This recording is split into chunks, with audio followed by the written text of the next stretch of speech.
No livro de Provérbios, capítulo 29, verso 15, encontramos um conselho de Salomão sobre educação de filhos.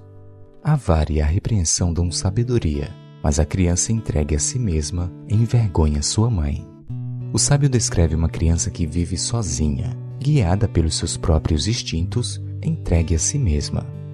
A solução indicada pelo sábio é a vara. Lembrando que, como o livro de Provérbios foi escrito em linguagem simbólica, o termo vara tem que ser entendido como uma metáfora para o ato de castigar os filhos diante de um ato errado. Gostaria de compartilhar com você uma experiência que aconteceu com um amigo meu, que atualmente é pastor na Igreja Adventista.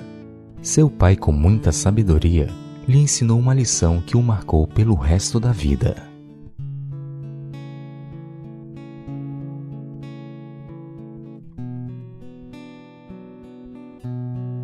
Querida, digamos assim.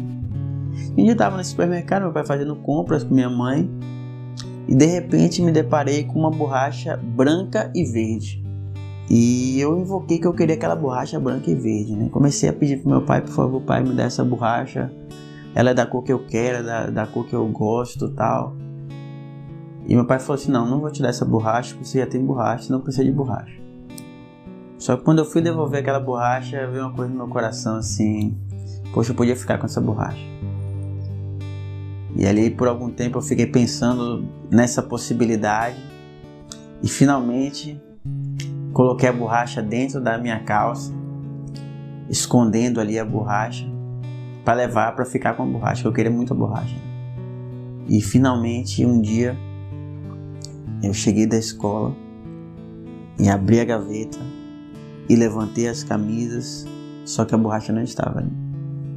E depois que eu assumi, né, o meu pai, que havia pego a borracha do supermercado sem autorização, ele falou pra mim o seguinte, eu não vou te bater, nós vamos lá e você vai devolver a borracha para o supermercado. E eu lembro a cena, até o último instante eu pedindo pro meu pai para eu não ter que devolver essa borracha. Aguardamos um pouquinho na gerência e quando finalmente fomos atendidos, eu estava ali com a borracha na mão, mas aquele gerente de supermercado, que eu não sei mais seu nome, não sei mais quem é, ele teve uma atitude muito interessante naquele momento. Ele se ajoelhou na minha frente, ficou praticamente da minha altura, olhou nos meus olhos e disse o seguinte, você pegou a borracha, não foi? Aí eu falei, foi. Ele estendeu novamente a borracha para mim, que eu tinha entregue para ele, aquelas duas borrachas, Faber-Castell, branca e verde, e falou assim, essa borracha é sua. Eu olhei assim pro meu pai, né, para saber se eu podia receber ou não aquela borracha, né, e ele balançou com a cabeça positivamente, e eu recebi aquela borracha e saí daquele supermercado muito alegre, muito feliz, porque agora a borracha de fato era minha, né.